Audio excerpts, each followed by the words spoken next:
अस्सलामु अलैकुम वरहमतुल्लाहि वबरकातुहू। अल्हम्दुलिल्लाह, आप सब खैरियत से होंगे। अल्लाह हम सबको अपनी हिफ्ज़ व अमान में रखे। औज़ुबिल्लाहि मिनश्शैतानिर्रजीम, बिस्मिल्लाहिर्रहमानिर्रहीम। अच्छा, आज के टाइम में इंसान सोचता है बस हर मसले का हल पैसा है। पैसा है तो हर मुश्किल की आसानी है। 1 साल का रिस्क 1 महीने में आना चाहिए, वो चाहे जैसे भी आए। अब आज के टाइम में इंसान सरकारी नौकरी का भी सोचता है कि सरकारी नौकरी लग जाए, और सरकारी नौकरी में भी बहुत सी फील्ड ऐसी हैं जहाँ पर अंधाधुंध पैसा आ रहा है, यानी ब्लैक मनी। इंसान सोचता है बस यहाँ पर नौकरी लग जाए तो ज़िंदगी की हर आसानी हो जाएगी। अगर हम इस नियत से पैसा कमा रहे हैं तो वो पैसा जाएगा कैसे? गाड़ी होगी, बंगला होगा, शोहरत होगी, लेकिन उस इंसान की ज़िंदगी में ऐसा कोई इंसान आ जाएगा जो बहू भी हो सकती है, दामाद भी हो सकता है और बीवी भी हो सकती है। इंसान की ज़िंदगी को इतना वो इंसान बेसुकून कर देगा उस इंसान को कि उसे ज़हनी मरीज़ बना देगा। उन पैसों से वो खुश रहना चाहेगा भी तो भी खुश नहीं रह पाएगा। उसको उन पैसों से खुशी मिल ही नहीं सकती। और कभी ऐसा होता है कि उस इंसान का कोई प्यारा है जो बीमार, अल्लाह ना करे बीमार हो जाए, और फिर वो पैसा जो आप इस तरह से कमा रहे हैं वो उसके काम ही नहीं आ रहा। पैसा पानी की तरह बह रहा है, लेकिन उस इंसान को नहीं कोई फ़ायदा हो रहा उन पैसों से। वो उसी तरह से है और पैसा पानी की तरह बह रहा है। कोई ऐसी बीमारी में मुब्तला हो गया, लेकिन वो पैसा उसको फ़ायदा ही नहीं दे रहा है। तो हम ये बस पैसा आते हुए देखते हैं, लेकिन जा किस तरह से रहा है, कितनी तकलीफ़ दे के वो पैसा जा रहा है, उसकी हकीकत हम नहीं जानना चाहते हैं।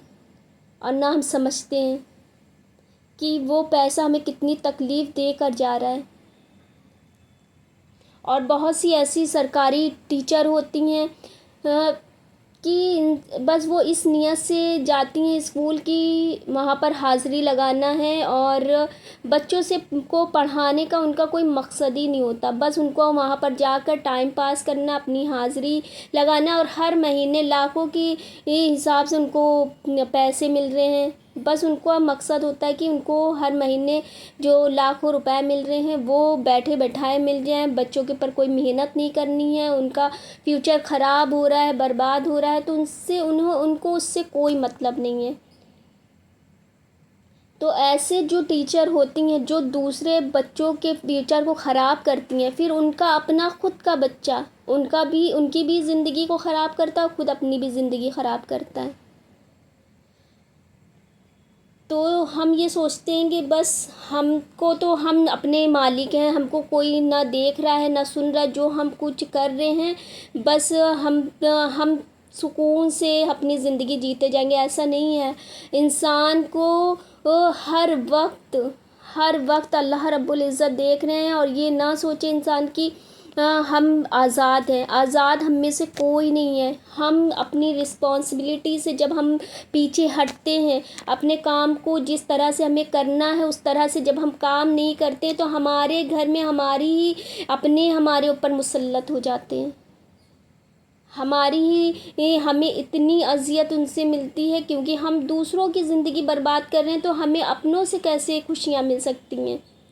जहाँ इंसान अपनी रिस्पॉन्सिबिलिटी से पीछे हटता है, जिस तरह से उसको उस काम को उसका हक़ है अदा करने का, उस काम को उस तरह से नहीं अदा करता, तो कहीं ना कहीं वो अज़ियत में अपनी ज़िंदगी को मुश्किलों में डाल देता है, अज़ियत में डाल देता अपनी ज़िंदगी को।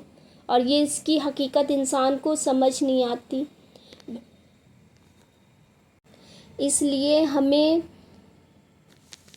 नीयत अपनी साफ़ रखनी चाहिए और अपनी रिस्पॉन्सिबिलिटी से पीछे नहीं भागना चाहिए।